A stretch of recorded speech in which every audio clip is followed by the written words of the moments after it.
Ce 17 janvier 2025, la République démocratique du Congo commémore l'un des pères de l'indépendance du Congo, Patrice Emery Lumumba. 64 ans après son assassinat, ce combat pour l'indépendance et l'unité du Congo continue d'inspirer les Congolais. À Goma, comme dans tous les pays, la figure de Lumumba suscite toujours une profonde admiration. De nombreux citoyens et acteurs politiques rendent hommage à son patriotisme et à son engagement pour un Congo souverain. Ces derniers souhaitent voir cet esprit de lutte et de sacrifice renaître chez les dirigeants actuels de la nation. Rappelez-vous à la table ronde de 1960 à Bruxelles, Patrice Emery Lumumba n'était pas là le premier jour.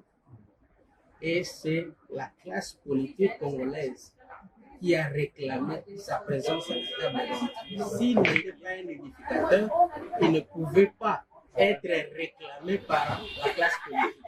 Mais aussi c'est quelqu'un qui ne faisait pas de compromission avec le mal ou la liberté. Donc en matière de liberté, il n'a pas fait de compromission. Ce qui fait que nous aussi, en ce qui concerne notre liberté aujourd'hui, que nous soyons menacés ou agressés par le Rwanda, que nous soyons attaqués par tel ou tel autre pays, nous ne devons pas et alors pas faire des compromissions.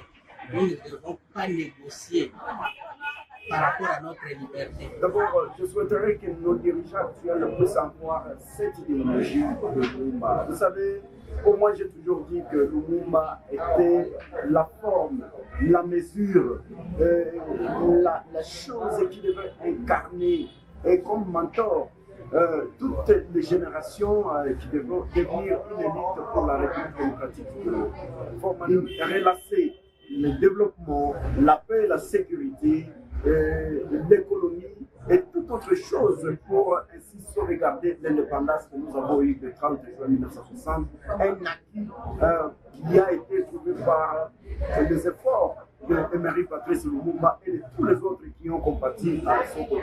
En ces moments où la RDC traverse toute situation macabre, ce que nous pouvons tirer d'Emery Patrice Lumumba, c'est cet amour pour le Congo, cet amour pour l'indépendance du Congo.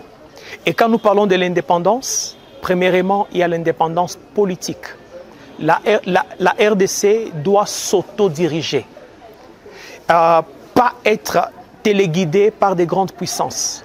Donc, il est important que chaque leader congolais comprenne que nous devons avoir le courage de dire non à l'improvisation de tous ceux qui veulent s'ingérer dans la politique de notre pays pour nous dicter les règles à suivre. Chaque 16 et 17 janvier de l'année, la République démocratique du Congo rend hommage à deux de ses figures emblématiques, Laurent Désiré Kabila et Patrice Emery Lumumba, dont l'héritage continue d'inspirer les générations futures.